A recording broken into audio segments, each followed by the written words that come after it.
Good afternoon everyone. Ang report ko ay about sa story ng moth o gamo-gamo kung saan ano ang naging kahalagahan nito sa buhay ni Rizal.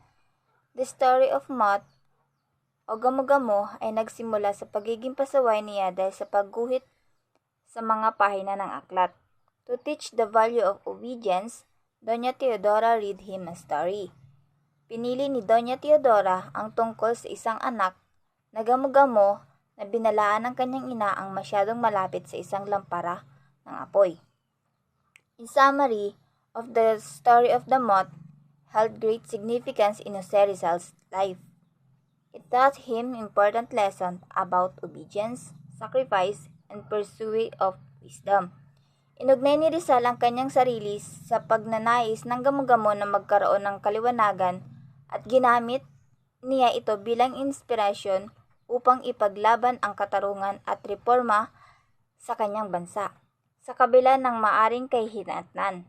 Because Rizal believed the moth in the story died as a martyr, the moth story is related to Rizal's sacrifice.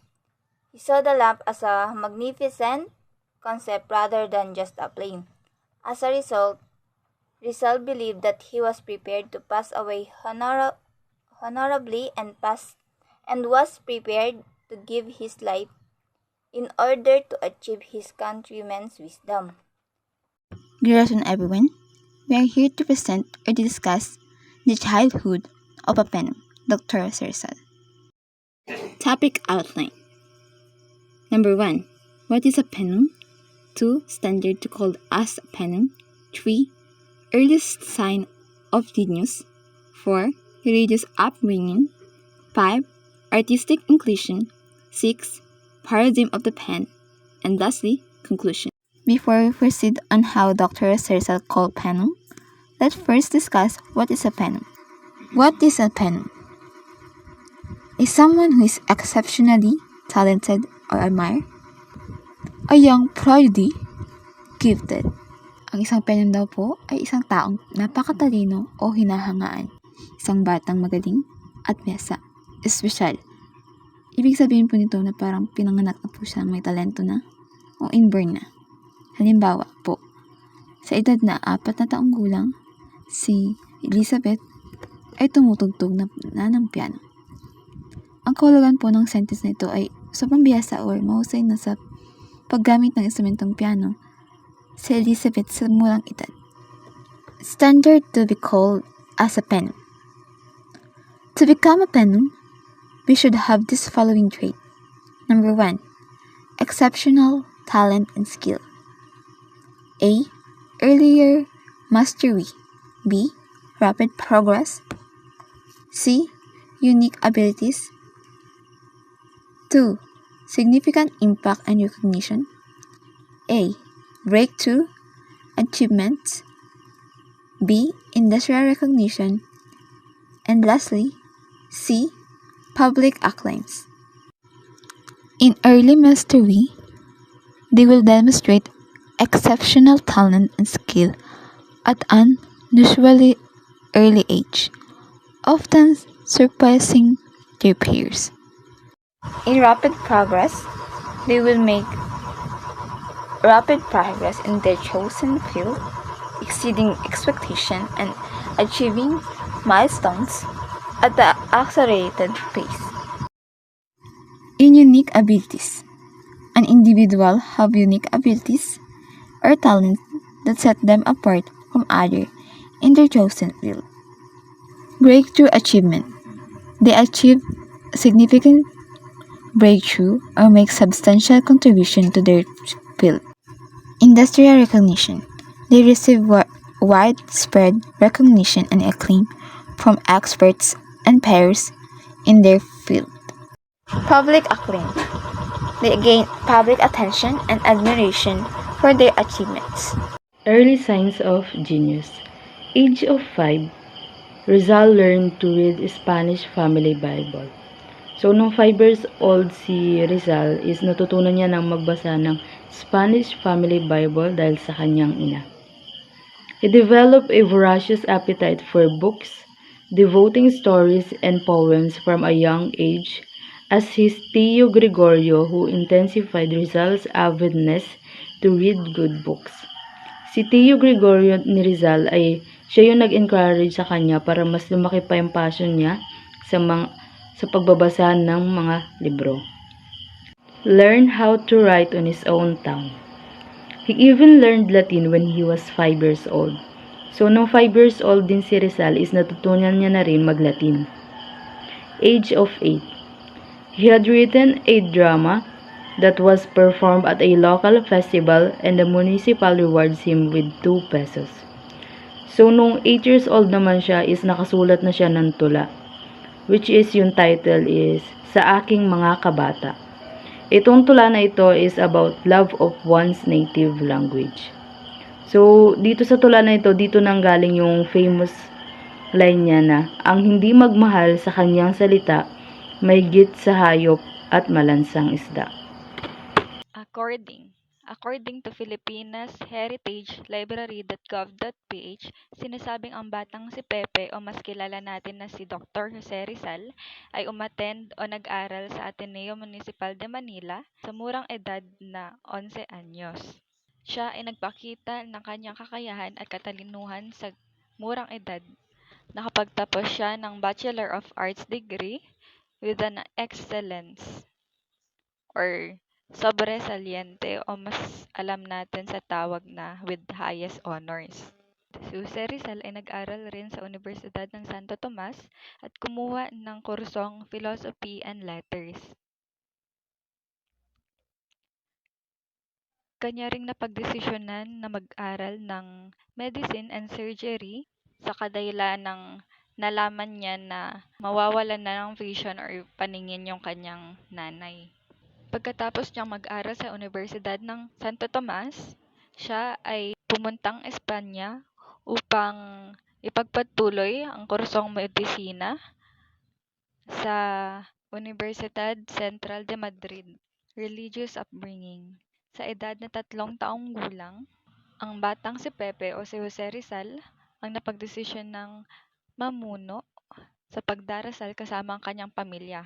Ito ay nakamulatan niya simula pagkabata na kanyang na-adapt sa kanyang ina na sila ay magsama-sama at magdasal ng Angelus Prayer. Nakahiligan rin niya ang pagpunta sa mga chapel, makisali sa mga nobena at religious procession sapagkat bukod sa nakuha niya ang pagiging madasalin sa kanyang ina at pamilya, hilig din niyang magbasa ng Bible simula noong siya ay 5 taong gulang pa lamang.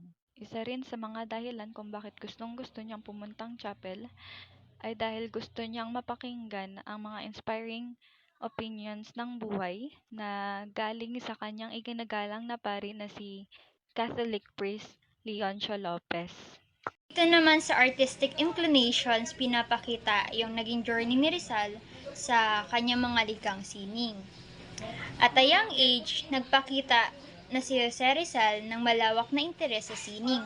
Sa edad na 5, naakit na siya sa mga gawaing pangsining at nang dahil sa suporta at paghihikayat ng kanyang tiyuhin na si Tio Jose, mas lalong napamahal si Rizal sa pagguhit gamit ang lapis and his experimentation with molding clay and wax. Isa ito sa mahalagang papel ang pagsuporta ng kanyang Tio Jose sa paghubog ng mga talento ni Rizal sa sining. Sa pangalawa ng si Rizal ay nasa edad na 6, nakaranas siya ng pang-aasar mula sa kanyang mga kapatid na babae. Tinawanan nila siya dahil sa paggugol ng napakaraming oras nito sa paggawa ng mga figura ng luwad at wax. Bagamat ganun ang nangyari, hindi natitinag sa kanilang pangungutya, nagbigay si Rizal ng isang propetikong pahayag. Ang sabi niya, "Alright, laugh at me now. Someday when I die, people will make monuments and images of me." Ang pahayag na ito ay nagpapakita hindi lamang ng kanyang kumpiyansa, kundi pati na rin ang kanyang kamalayan sa kanyang potensyal at hinaharap na impluwensya. At may kita naman natin ngayon yung mga monumento ni Rizal at yung mga mga likhang sining ng kanyang itsura na may kita mo sa mga schools and even dun sa Rizal Park. As Rizal grew older, his artistic talents expanded beyond visual arts. Sa pagitan ng edad na 17 at 20 habang siya ay isang mag-aaral sa Maynila, sumulat siya ng isang akda na pinamagatang Memories of a Student in Manila sa taong 1879 to 1881. Ang akdang ito ay isang refleksyon ng kanyang mga karanasan at obserbasyon sa kanyang mga panahong panghubog sa lungsod. Sa pamamagitan ng akdang ito, pinahayag niya ang kanyang saloobin at damdamin. Rizal's artistic talents went beyond visual arts to include writing. So, overall, this tells us about Jose Rizal's artistic journey from a young age. It highlights his early interest in drawing and sculpting, which was encouraged by his uncle Tio Jose. It also mentions a prophetic statement he made as a child, showing his confidence in his artistic abilities. Finally, it explains how Rizal's artistic talents expanded to include writing as demonstrated by his work, Memories of a Student in Manila. Ang sunod naman po na reporter ay si Miss Andrea Rodil. Good afternoon, everyone. I will report about the prodigy of the pen. First is, alamin muna natin what is prodigy. Bakit ina-refer ito kay Rizal? When we say prodigy, it is a person, especially a young one, endowed with exceptional qualities or abilities. So, paano ba natin nasabi na si Rizal meron siyang exceptional qualities or abilities? Sabi nga, at an early age, when children usually begin to learn the alphabet, he was already writing poems. And alam naman natin na sa edad na yun, bibihira lang sa atin yung kayang makapagsulat ng poems. Sa katunayan, ang nasulat na niya yung sa aking mga kabata, or in English, to my fellow youth, kung saan ito ay na-refer sa pagmamahal sa ating sariling lingwahe na naisulat din sa Tagalog. Sa edad niya na 8, makapagsulat na siya ng isang poems. The first pen name that he used is P. Jacinto, kung saan naisulat niya yung Memoirs of a Student in Manila noong 1879 to 1881 sa edad na 17 to 20. The other pen names that he used is Along Laan and Dimas Alang. Bilang as a leader of Reform Movement of Filipino student in Spain, Rizal contributed essay, algorithm, poems, and editorial to the Spanish newspaper La Solidaridad in Barcelona. Kaya yon ginamit niya yung pen name na Dimas Alang, Laong Laan, and May Pag-asa. His two famous works are Noli Me Tangere and El Filibusterismo. Ito ay ilan lang sa mga naisulat niya na kung saan ito ay nagpapakita kung paano tayo sinakop ng mga Espanyol at kung paano nila tayo pinahirapan sa kanilang mga kamay. Good afternoon po. So, for our conclusion, pasensya na kayo kung medyo nagbabago po yung accent ko kasi po nagpabunot po ako ng ngipin. For our conclusion from the story of Gamu-Gamu, kung saan may mag-ina na Gamu-Gamu, isang ina kung saan pinapayuhan ng kaniyang anak na huwag lumapit sa apoy ng lampara dahil sa ikakapahamak niya ito, at ang batang Gamu-Gamu naman ay sumuway sa payo ng kanyang ina, kaya namatay ang batang Gamu-Gamu. Di ba alam naman natin nung bata pa tayo, magulang natin ang una nating tagapagturo sa buhay, kung saan tinuruan niya tayo magsalita, makakilala, at iba pa. Sa madaling salita, ang magulang natin ang andyan upang lumagay tayo sa matuwid na landas. Kasi wala namang magulang ang kayang ipahamak ang kanyang anak. Isa pang halimbawa ng kwento na ito ay kay Eva at kay Adan. Di ba inutusan sila ng ating Diyos na huwag kainin ng mansanas, pero ang ginawa, kinain pa rin at sumuway sa utos ng Diyos. Diyos na nag-utos pero sinuway pa rin Kaya nalagay sila sa kapahamakan, and kaya na-consider tayo na makasalanan. Kaya sinasabi ng matanda na lagi tayo sumunod sa payo ng ating mga magulang or sa matatanda dahil sila ang mas nakakaalam kesa sa ating nalalaman. Which is, sila ba ang nauna? Parang alam nila kasi napagdaanan na nila. Sasabihin nila na papunta ka pa lang, pabalik na ako, no? From the story ng Gamu-Gamu, ang batang Gamu-Gamu ay parang si Dr. Jose Rizal na sumuway. Sumuway pero yung pagsuway niya ay may mabuting hangarin para sa mamamayang Pilipino. Anong halimbawa nito? Isa na dito ang paggawa niya ng kaniyang mga akda. Sumulat si Dr. Jose Rizal ng akda upang makamit natin ang kalayaan.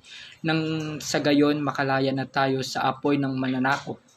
Kahit pabuhay na ni Rizal ang kapalit. Anong halimbawa ng mga akdang sinulat niya? El Filibusterismo and No Limitangere. Diba dun na parang kinalabog ang mga Espanyol dahil sa akda ni Rizal, no? Diba kung mapapansin, hindi espada or armas yung ginamit ni Jose Rizal para sa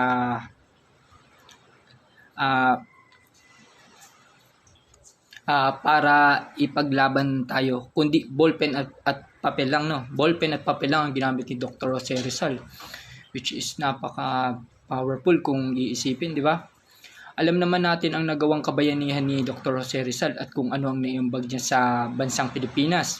Tulad ng batang Gamu-Gamu, siya ay nahatulan mamatay kapalit ng kapusukan niya na makuha lang ang liwanag ng katarungan. Di ba? Si Dr. Jose Rizal yun, inaalay niya ang buhay niya para sa ating kalayaan. Di ba kung mapapansin, napakinabangan natin ang mga nagawa ni Dr. Jose Rizal, which is malaya na tayo ngayon, malaya na ang bansang Pilipinas.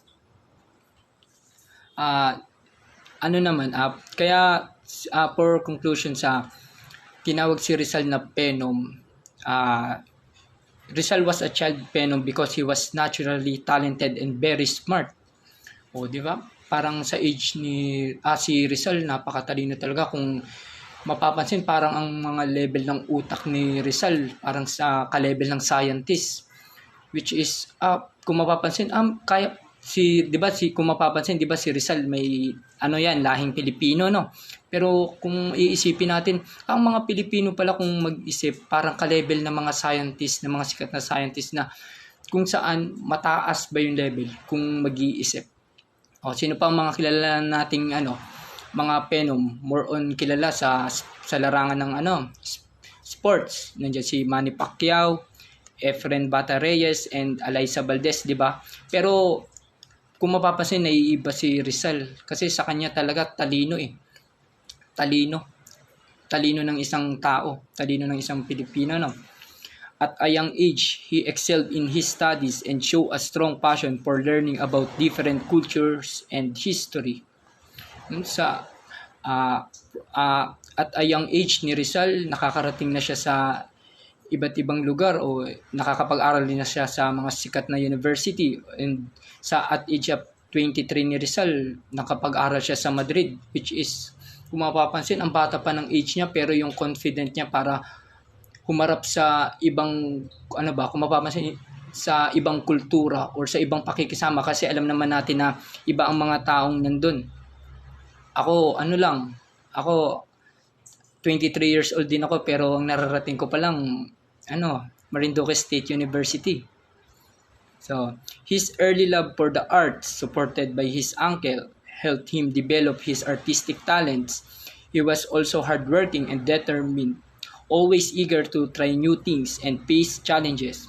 His love for his country and people motivated him to use his talents to make a difference. Di ba alam naman natin yung pagmamahal na ginawa ni Dr. Jose Rizal sa ating bansa, which is inalay niya ang kanyang buhay para sa pagmamahal niya sa ating bansa. This combination of natural talent, hard work, and love for his country made Rizal an exceptional figure, admired by many.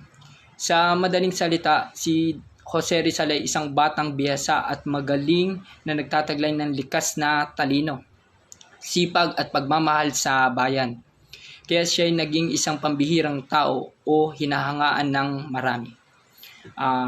Yun lang po for our conclusion and thank you po.